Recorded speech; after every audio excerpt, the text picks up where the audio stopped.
Hello there, my dear friends. I'm Daft Spunky, and welcome to my commentary video on Don't Join Team Red. I'll be answering many of your questions throughout this video. We'll go through each episode one by one. I'll point out interesting details, answer some questions you might have. For instance, some people asked me in part 8, if this kid is blind, then how can he watch a TV show? That doesn't make sense. And the answer is simple, really. His mother can see, his mother can explain to him what's happening on the screen. I'll also tell you how I was inspired to make Don't Join Team Red, show you a quick look at part 9, behind the scenes footage, earlier versions of scripts, deleted scenes, inspirations for ghoul designs. I'll also show you how I handle criticism of my own work, because this is a very sensitive subject that pushes away so many people from art. And it's not just about art, it's honestly a life experience as well. So hopefully I'll be able to clarify things for you and help you become more confident in your own work. And I'll also show you how to make some of the ghouls in Source Filmmaker.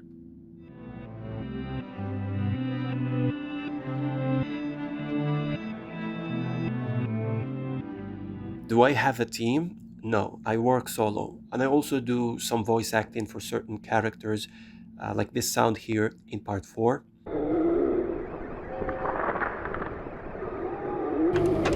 The goat soldier.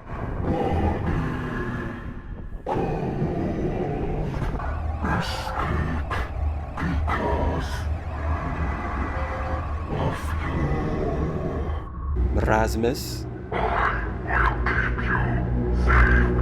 This sound by Beloved Bird and Shoots a Lot. Also, I voice acted Beloved Bird. He's a good boy. He's a good boy. He's a good boy. Professor Archimedes. I am your only friend. Do not be afraid. The cloning machine tapes from part 7. It is no longer necessary to manually separate your donors into body parts, organs, and blood. And also this chanting that you hear in the background.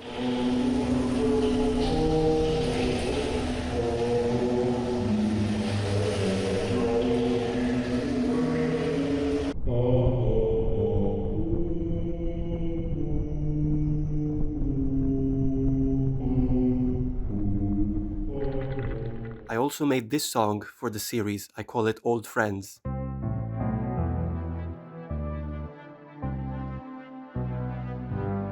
And this one, Red Brothers.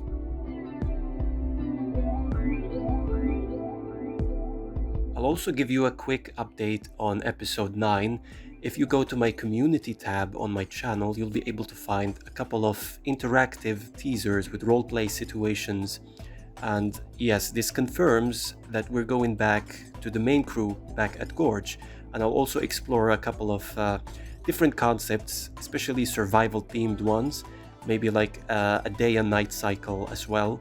And if you remember in episode 3, when Spy was accidentally murdered by Dell's destroyers, he did mention that he saw some kind of monstrosities in the forest, in the mountains.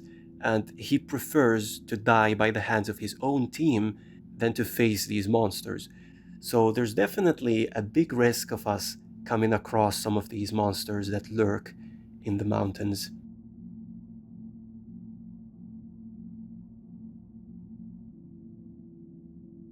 If you take a look at my channel, you'll notice that the majority of my videos are more comedy-oriented, just silly, goofy videos.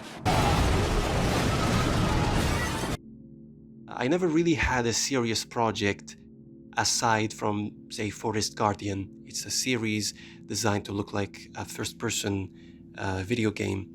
Little secret, Sir Shoots a Lot is actually a character in Forest Guardian. Seems like he got fed up with the forest and now just Hiru all over the place. So I always wanted to try something new.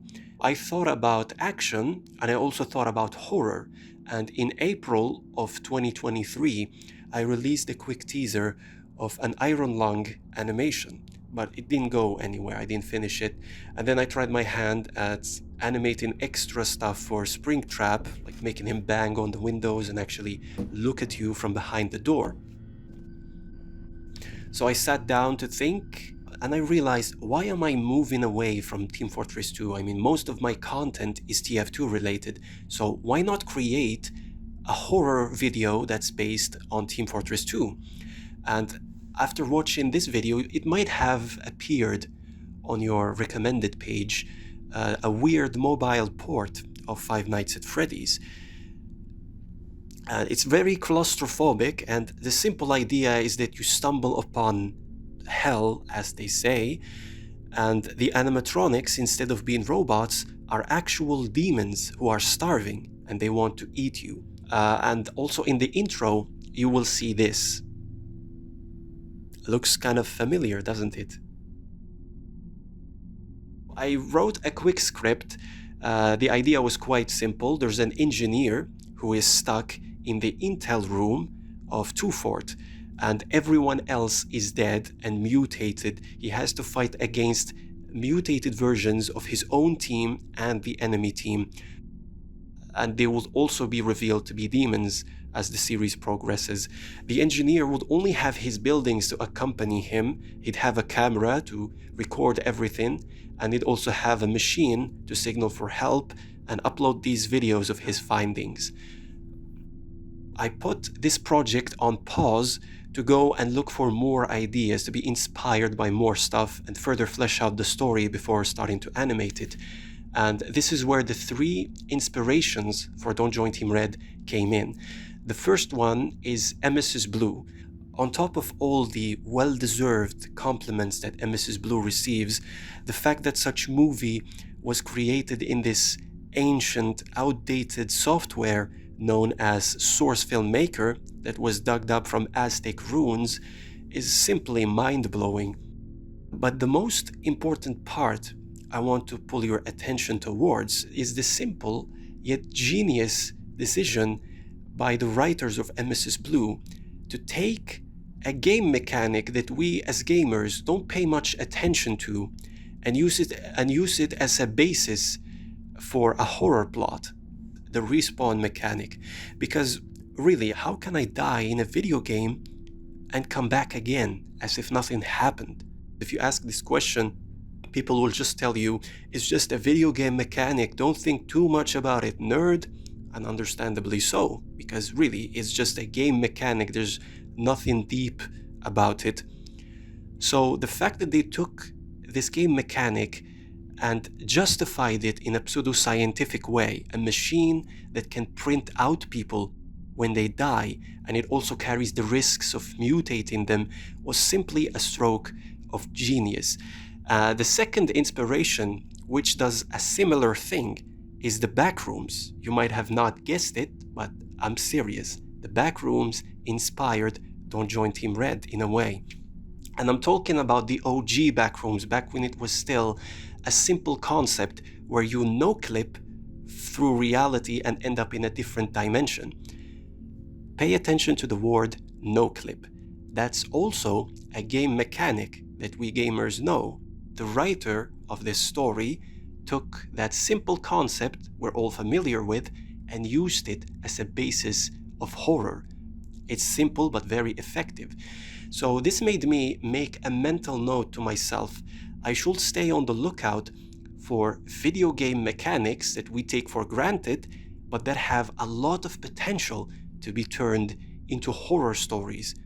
Then comes the third inspiration and final one, which was a personal experience I had with Team Fortress 2 late at night. I couldn't sleep and I booted up TF2, and I remembered this obscure map called Robot Destruction Asteroid. It was being tested at one point in TF2, but it was just abandoned as far as I know. It didn't go anywhere. So obviously I couldn't find any servers running this map, except for one which was populated by bots. It didn't have any human players in it. I joined it, messed around, and then, you know, at 3 a.m. you tend to become philosophical. You know, you get this eureka moment happening. I stopped playing the game and just started focusing on the bots that are populating the server and observing their behavior. I took a look at the scoreboard and found out that these guys have been playing for like hours on end. They had 800, 700, 900 points. They've been here for quite a long time. And engineers, for example, will just build a sentry nest and keep hitting it, smacking it over and over again. They will never stop. Snipers will stand in one spot, peek one single sight line, and never move from their place. Scouts, soldiers, pyros, demo men, heavies, medics, spies, they will just rush to the middle of the map, die, respawn, rush to the middle, die, and the cycle continues. These bots don't really have any sort of free will. They don't know why they are fighting. They have absolutely no idea what is the purpose of this war. They don't even have control over their own movements. They are simply executing code that was programmed into them. That scout, for instance, who spawns in and runs to his own death at the middle of the map, can't do anything to stop himself and save himself from this fate. You, as a human player with free will, you can choose to simply hide in spawn or maybe become a friendly with others. But bots can't do this. They can't hide in spawn. They are forced to run to their own death, as if they're emotionless and have no fear. Interesting. And then I started thinking about the fact that both teams look like each other and that we can have the same copies of the same person on the same team. You know, when you're losing and you look at the class menu and find out your team has 5 snipers and 5 spies and you're the only engineer on the team, really, how can that happen? How can I have 5 Australians and 5 Frenchmen who look identical, who have the same voice, use the same weapons, have the same personality and everything? Pretty interesting. The explanation I came up with is that they are clones. So this cloning idea allowed me to come up with a similar yet completely different machine, a cloning machine. Instead of printing out like the actual person with their soul, the cloning machine in my series will take the living human being and then create thousands of copies of them. And all of these copies will be empty, soulless husks. That's why you see the sentence, a machine cannot create a soul. So then I combined everything and I repurposed ideas from that 2-Fort engineer project.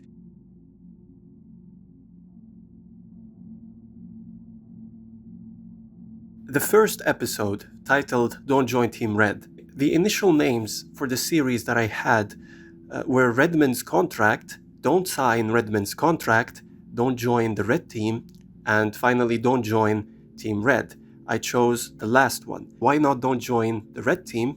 It's simply because there's a secret that only works in this specific arrangement. Nomad, backwards, demon. It's a spoiler ever since the first episode, before we even see the ghouls. You also see the blue investor in this picture with his eyes crossed out, which is a very interesting detail. Logically, you want to defeat someone in battle, you will also deal with their logistics and supply lines, kill everyone related to them.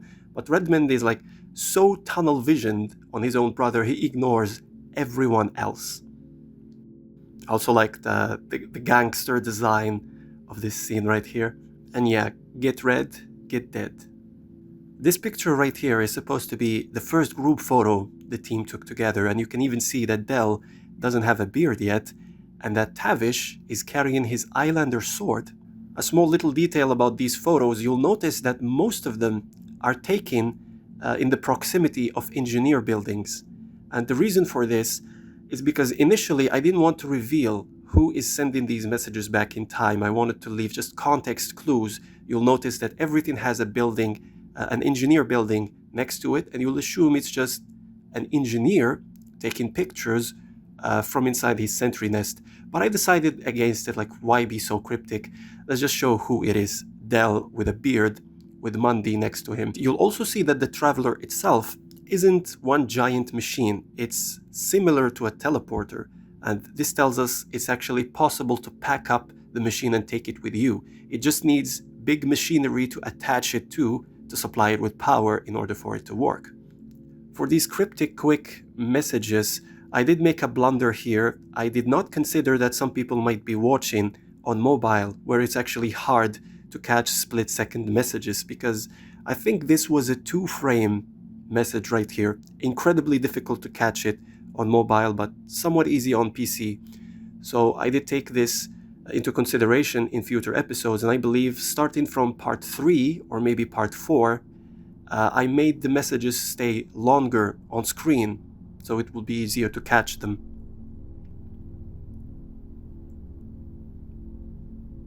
Yeah, looks kind of similar, doesn't it?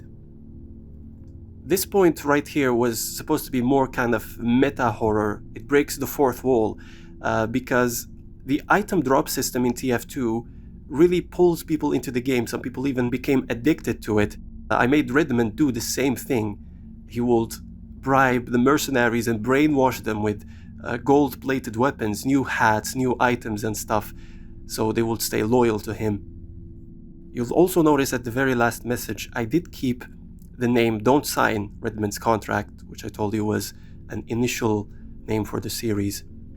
Again, in part 2, we start off with Redmond trying to bribe Blue Team to abandon their own and join his ranks. Redmond is Your Enemy is inspired by this Adult Swim bumper. I just really loved the creepy and surreal feel that it gives. And this is the first ghoul that we see, or clone, because we used to call them clones back here, since we still didn't know that everyone aside from Del and possibly Pyro is already dead and is actually just a clone. This wasn't revealed until episode 6. This scene right here kind of haunted me back then, because I keep putting myself in the shoes of Mundy. Like, your entire team is asleep and you're completely alone out here in the dark, and it's pretty chilly, windy, and you keep seeing those monsters in the background. I also gave him the classic. You'll notice that I often use those underutilized weapons in Team Fortress 2, because sadly, while they do have poor statistics, they still look pretty cool. So I gave Sniper the classic. And this was also to subconsciously prepare the viewers what to expect from the series in terms of weapons. You will see tons of improvised items and equipment. And also a little creepy medic here, the flashing eyes. This actually used to creep me out so much, because I would make these videos at past midnight, and it will be so quiet. There's a pretty horrifying realization you're gonna have about this medic right here after rewatching the episode and realizing he's a fake. This guy managed to convince both the mercenaries and the viewers into thinking that if we stop shooting those clones, those ghouls, we might have a chance at saving Scout and Soldier. Seems pretty logical, because the machine is overheating. He presented arguments that are quite convincing. But if you take a closer look into it, you'll realize that this guy was trying to get everyone killed. He was trying to buy more time for the ghouls to assemble an army outside Base Gorge in order to mount an assault against our Gorge crew, which is exactly what happens right after Demoman is shot. The ghouls cut the power to the base. When he realizes that Demoman is onto him, he decides to take matters into his own hand, come out of hiding, and just blow his brains out. Luckily, Tavish was wearing a helmet, and then he desperately tries to convince the others he only shot Demo because Demo is a spy. When he realizes this isn't convincing for the others, he turns his attention towards Del and tries to shoot and kill Del.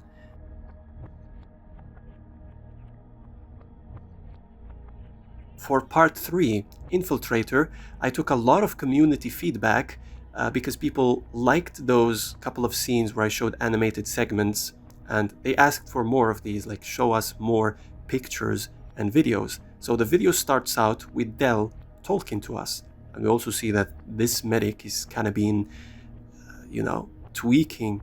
And I also established the idea that the traveler, the time machine, is causing lots of interference. This will come back and play a role multiple times in the series. In this picture, I decided to show Heavy and Pyro because if I remember right, they actually weren't visible in the previous episode, so some people were confused if they are alive or not. Yeah, this was pretty creepy. I really like the flares in the background and the sounds of Mundy shooting from the distance. And also the ballistics, the projectiles bouncing off the helmet. And Pyro is shaking. These are the destroyer sentries. I simply designed them by spawning in sentries and moving parts around and mixing and matching. They definitely look like something you just threw together in a rush. This one is called Shredder, Anaconda, and I changed it to Scorpion later, and the ceiling turret is called Rook. The ceiling turret is inspired by ceiling turrets in Team Fortress Classic because it didn't have spawn barriers. You could enter inside the spawn of the enemy and turrets will appear from the ceiling or the floor in order to kill you, to prevent you from spawn camping people. A very important clarification I want to make here about this exact scene. Many people think, mistakenly, that Spy died out of negligence from Dell. Some people think that Dell forgot to tell Spy about the destroyers in the hole, but if you read his message right here, he says, "Did Spy receive my warning about the destroyers in the hole?" He didn't say, "Did I remember to tell Spy about the destroyers?" Engineer did tell him, "Watch out, there are turrets in the hallway. If they see you, they will kill you." But unfortunately, because of the interference caused by the traveler, which Spy was also complaining about in the intro, he didn't receive the message and was murdered. Also an interesting point here, how Dell doesn't admit to killing Spy in his time travel message. He just says, "I made a mistake," and brushes it off. This was animated in order to show you yet another thing to expect from the series, the fact that armor actually works. Armor in Don't Join Team Red isn't just fashion, it protects lives. Wearing a helmet is the difference between life and death, and I really wanted to prepare viewers subconsciously to feel the difference that helmets and armor makes in this series. And armor protects you regardless if you are a main character or an extra. In part 7, I believe, the two fort survivors get saved numerous times because of their armor, even though they are not main characters. Even this character right here, in part 5, Savior, this soldier who appears for like 5-6 seconds, gets saved by his helmet before being finished off. And finally, the propaganda poster changes again, and I show you the view that Spy would have seen when he was running back to Base Gorge. You see all of these clones in the hills. And also the eyes became red and blue, and the text changed to "our enemy." Part 4, Conquerors, refers to both the tank Conqueror and the fact that Redmond wants to conquer all of these lands. You'll notice here how Blutarch doesn't really care about the details. All he wants is to conquer the lands of his brother. And the investor is shown to be very obsessed about his war machines and the data and money. He almost seems like a villain, but in later episodes it will be revealed that the investor is single-handedly responsible for the fact that Blue Team is a lot more industrialized compared to Red Team. And he's also responsible for the better quality of life that Blue clones receive compared to Red clones. Again, this right here, showing you that armor does work. I made a small mistake right here. I did not make the visor come down to protect Heavy's face. This is just a mistake on my part. I forgot to do it. I like how the ghouls work together to surmount their disabilities and disfigurements. This sentry, it was suggested to me on Reddit, and when I constructed it in SFM, I loved the way it turned out. The person with the idea calls it Orthrus, and that's what it's called in the lore now. A quick point here that some people might forget about, the receipts for cloning machines. Perhaps I could have done it better, like show the actual receipts for more cloning machines. The idea is that Redmond now doesn't have a single machine. He actually has multiple ones that he bought secretly. And Medic also knows the original location for the first cloning machine. The cute little pyro here with the Dell helmet, and how Sniper's always on the lookout. Like, look at this Giga Chad. Oh yeah, this sentry right here that Sniper always uses at night, it's called the Oracle. Heavy, unlike what most people think, that he's pretty stupid because he can't speak English well, Heavy is actually a very wise and smart man with a big heart. I often make him come up with ideas and plans, and you'll also see another thing he does in part 5. The Conqueror tank is one of my favorite designs in the entire series, and I actually can't wait to bring it back again. I do intend to have a tank battle, because if you remember in part 7, Spy and Jane Doe find out that the ghouls are trying to build artillery of their own. So I'd love to have a section where Conqueror is being a badass again. And his design is inspired by the P-1000 Rat tank. It's pretty much a tank with battleship turrets. And then finally we get the confirmation here from Medic himself that Redmond is dealing with demonic forces. And later on in part 7, we will find out that Medic actually saw these demonic forces himself, if you remember. A Mrs. Blue reference.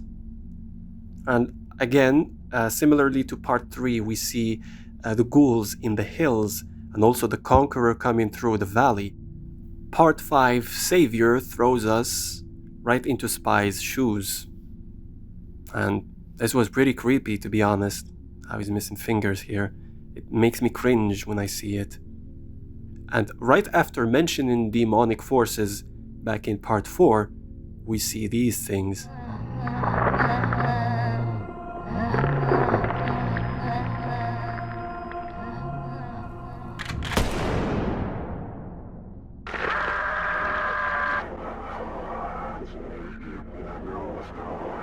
The sound right here says, "Your torment begins now," and I voiced it as well. I think I forgot to mention this at the beginning of the episode, but this is my voice as well.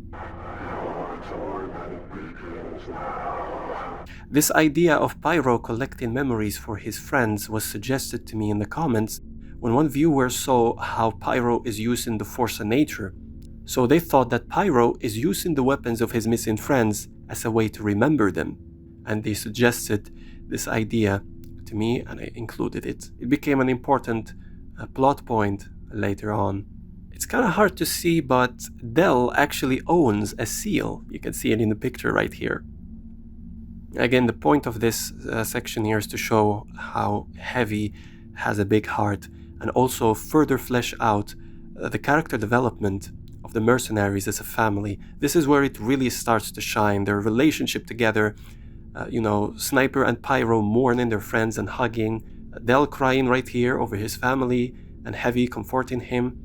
I actually made a mistake here in the spelling. I called it Slatvana, it's Svetlana, which is the name of the Tomislav. Here's our foreshadowing for what will happen in later episodes. We see that the clones, or the ghouls rather, are murdering animals in the forests. And some people correctly guessed that it's been done in order to create animal hybrids, because at the beginning of the episode we see the goat soldier. Man, it will definitely suck to be out here in this forest. Subtle foreshadowing for episode 9.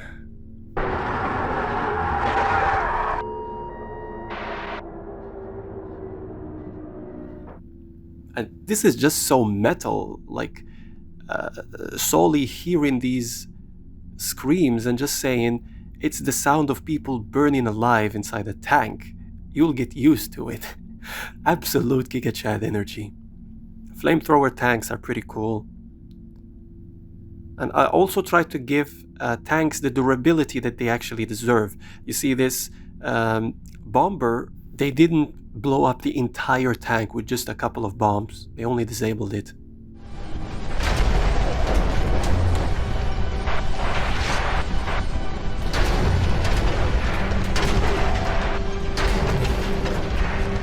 I absolutely loved the end result of the sound design in this section. I used sound effects from Battlefield 1 when you're inside a dreadnought or a tank and the tank keeps getting hit. It makes all of these loud sounds and you can hear stuff, shrapnel, debris, just falling on the metal floor. So with all the camera shaking and the Conqueror taking so many hits from so many ghouls at once, this was a pretty cool scene for me. When I was making the video, I kept replaying it multiple times, which is another reason why I said I'd like to have a tank battle with the Conqueror again after it's repaired, just for cool stuff like this. I just like how Pyro looks so innocent and cute with this mask, even though it's supposed to be, intimidating. We see the ghouls adapting to the environment. I always try to keep a power struggle between the ghouls and the mercenaries. Each time one of them adapts, the other tries to counter it. This was my first attempt for a melee fight in the series. A little bit of background info. The first 5 episodes, I was making them on a laptop that's about 11 years old. It was almost failing and begging me to let it die. So SFM was really struggling to run on this computer, and it will often crash and lose progress, and I couldn't make scenes that are too complicated. You can see in this fight, the melee fight with Demo Man, we don't even see the clones that he's fighting, it's just a bunch of weapons. But I did keep a mental note that I should come back to melee fights later, which is the entire reason why I had a sword duel. I designed the duelist ghouls just to satisfy this itch for melee fights that were lackluster in part 5. And this shot right here, when the Conqueror fires all of its rockets, someone in the comments told me it seems as if the rockets are forming wings, like if the Conqueror is an angel and it's spreading its wings out. Then we take a close look at the dark void that Spy would find himself in before respawning.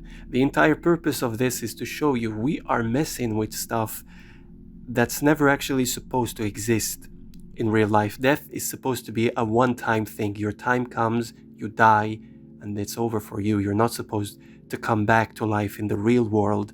So when humanity decided to cheat death by creating these machines, stuff that's completely out of our understanding starts to happen, like Spy remembering stuff he shouldn't remember, and then as soon as he comes into the real world, as soon as he's actually printed out and becomes flesh, he forgets everything. And you can see his text turns into interrogation marks, question marks, because he forgot.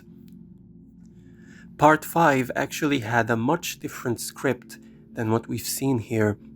Mundy was actually supposed to be killed by the spy ghouls instead of surviving with his quick thinking and the Razorback. Initially, I didn't even give him a Razorback, but I gave it to him later to justify how he survived against the spy ghoul. And after Mundy's death, Engineer would keep blaming himself for it. If I had a teleporter to help me move around the base faster, I could have reached Mundy in time to save him. And because of this guilt, Dell would set up teleporters around the base to make transportation easier. And as soon as he builds this teleporter, because of the interference from the Traveler, a portal would open up from that teleporter and Spy would come through. And Spy would be very confused and afraid, and everyone would point their guns at him thinking that he's actually a ghoul who's teleported into their base. And he'd have a conversation with them, tell them, it's me, and I'll tell you stuff that only I will know. For example, I am married to the scout's mother. You can see how how unfinished the initial dialogue was before I scrapped this. He would also tell them there were monsters waiting for me on the other side of the teleporter. I felt like it's a waste of opportunity to just have Spy tell us what happened, and it will be much better to actually see what he went through. And I changed the script last second to keep Spy stuck in the cloning room and leave a couple of episodes for him to follow his adventures as he attempts to escape away. Part 6, Machina, is the first one that shows us Redmond in person after all of this mess. We've only seen him in propaganda posters and recorded footage. We also take a look at his generals here.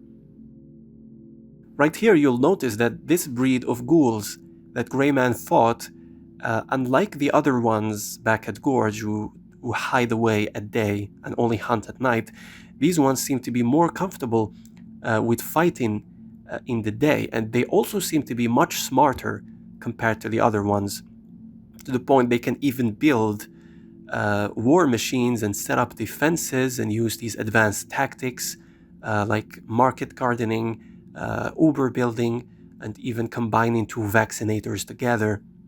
The machine only lets you remember your boss, your enemy, your team, and your mission.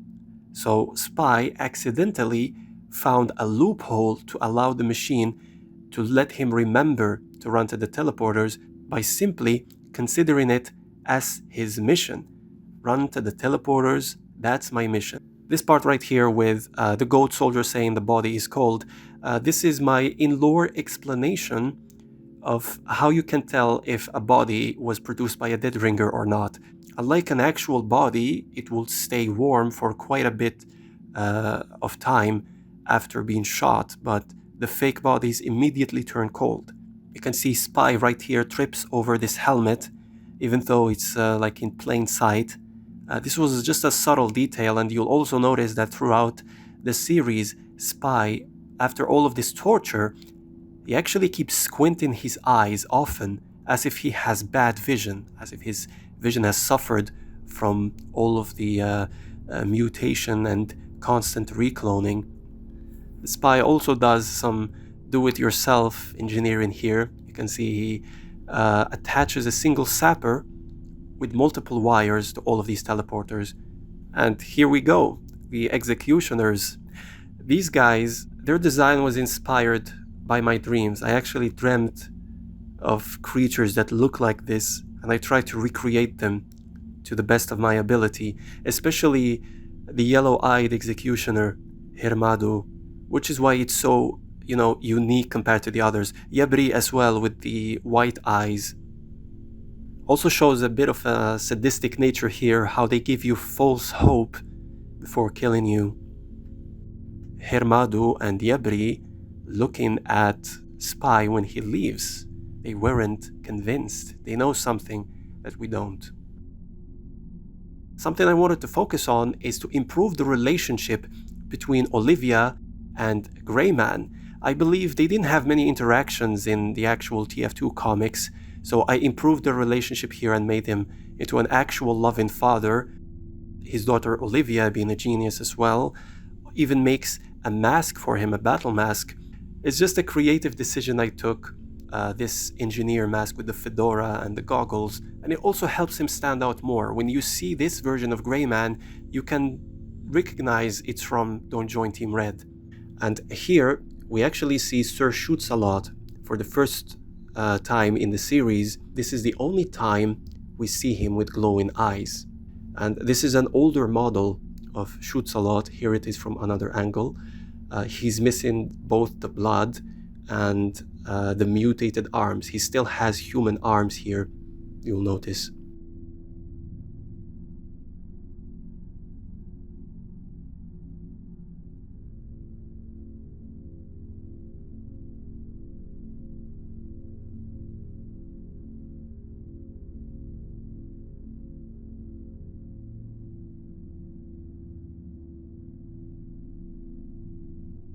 Even the administrator, with all of her influence and money and hitmen and connections, will not be able to deal with the situation if word comes out. If people know that the administrator is using cloning technology, she's definitely cooked. So she doesn't want this mess to reach the outer world. They want to keep this contained. The only person who can know that this is happening is Saxton Hale. And finally here, we go back at Gorge and have a little breather. We see the mercenaries finally getting a bit of relief and eating actual food instead of the slop that Redmond gives them. And this is implied. Heavy also says that he prefers blue chocolate to Red's chocolate. And simply put, this is again the investors doing. And we learn that Blue treats their mercs in a much better way. Redmond, not caring much, pretty much just serves them slop for food. He knows that emotionless clones won't really care for the quality of the food that they eat. They just need something for energy, while Blue has much more effort put into their food to make sure it's delicious and nutritious. You'll notice that when Sniper speaks, the scene suddenly changes from images, still images, to actual animation. And I did this intentionally to kind of throw off the viewer. And finally, we see Merasmus also having an ego trip, thinking that Redmond is his slave.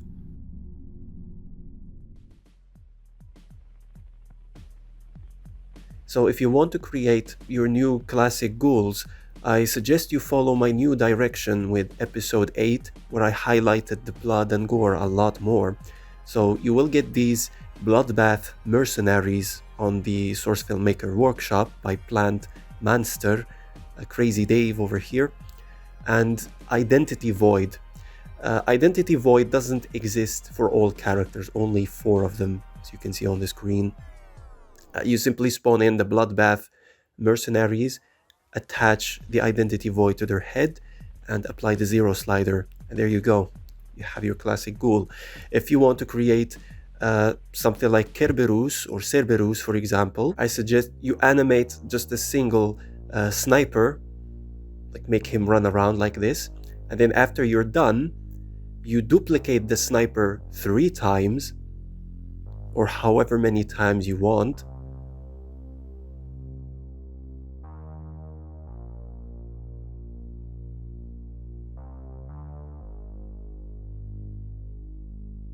And then you take the spine right here and move it around and just make him peek out from the side. Do it twice. And then you give them the shaman skull, which is a cosmetic for the medic originally. And there you go. You have your Kerberos or Cerberus. If you want to create the duelists from part 8, you will get this cosmetic, the cryptic cover from the workshop. Originally, this is a cosmetic for the pyro, not the spy, but we can make it work. There's a golden mask, silver mask, and you can also choose to have hair or not.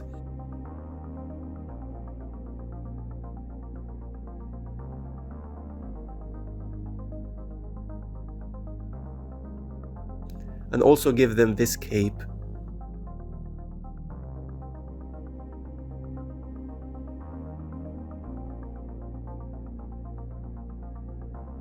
For the Red Reaper, or the Soulrunner Pyro from part 8, you use this, the Melodra mask.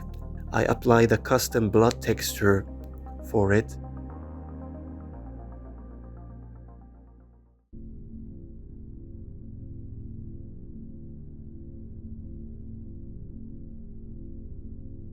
In terms of criticism, my dear friends, you do have to realize when you are creating content, when you're making art, whether it's writing or drawing, animation, singing, whatever it is, you are dealing with something that is actually very subjective.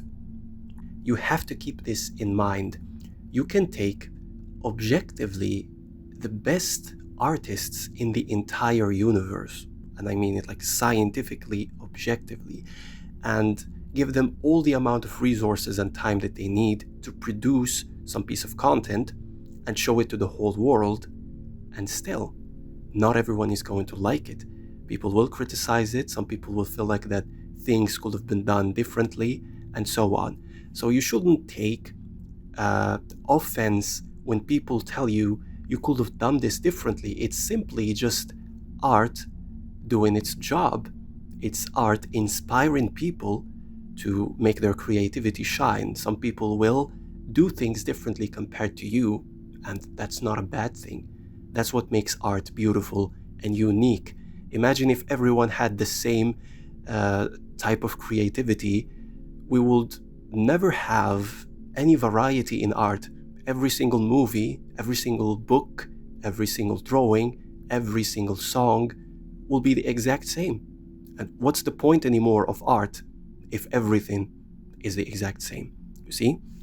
When you come across people who will share their thoughts with you, there's something you need to keep in mind. You should hit a middle ground in your reactions. You shouldn't be arrogant. Don't think to yourself that my ideas are the absolute best and everyone else is just saying nonsense. No one can teach me anything. No, that's arrogance. That's very bad. You will never learn if you're like that. And at the same time, don't be a pushover. Don't be a doormat. Have confidence in your own ideas. Don't let anyone come over and start dictating how you should do these things. And whenever someone criticizes something you did, you immediately start rushing to change things up and try to get their approval. Because at this point, it's not your art anymore. It's no longer your work. You're simply going to become a slave for critics. So stay in the middle. Be humble, have confidence in your work, and at the same time, don't be arrogant. Listen to what others have to tell you, even if they tell you things that miss the point or are very harsh with their criticism. There's probably something you can learn from them. Not all the time, but it happens. Good constructive criticism doesn't mean everything in it is correct.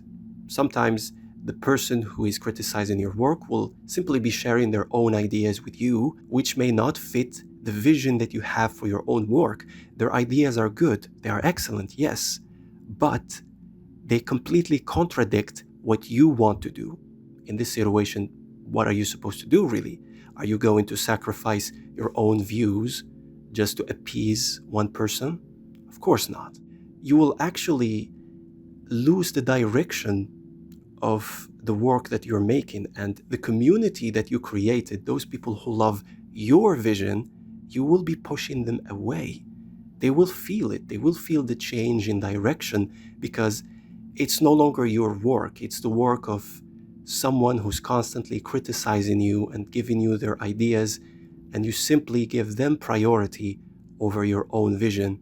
Don't throw away the 99% of people who enjoy your content just to go ahead and try and appease the 1% who doesn't.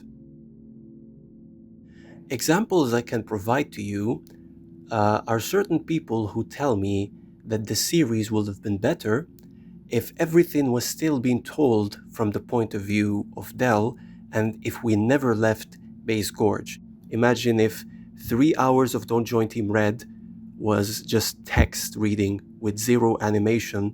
You see, it's quite a rigid opinion that takes a completely different vision from what I have. That's why I didn't implement it. I'm not saying it's bad. Perhaps a simple plot, like just being stuck in Base Gorge and being constantly attacked by mutants, appeals to other people. But for me, I feel like it's a huge waste of potential. I don't remember if this was a comment or a video, but someone said that the plot of the series, the idea that there's a cloning machine that produces many clones of the same person, and then this machine became crazy and started creating mutants, and there's also a demonic entity that is corrupting it, is not a unique idea. Okay, the funny thing is that like 5 seconds later, they immediately went back on their own words and said, you know what? It's actually a unique idea. It's never been done before. Which was really funny to me when I read it, just to see like this sudden self-awareness, realization that, okay, maybe I'm being too nitpicky just like that. But other people may not realize this. They get like, too carried away in the mindset that I have to criticize and find faults in this. You will find faults in anything if you look hard enough, especially in stuff created by us humans. We're not perfect.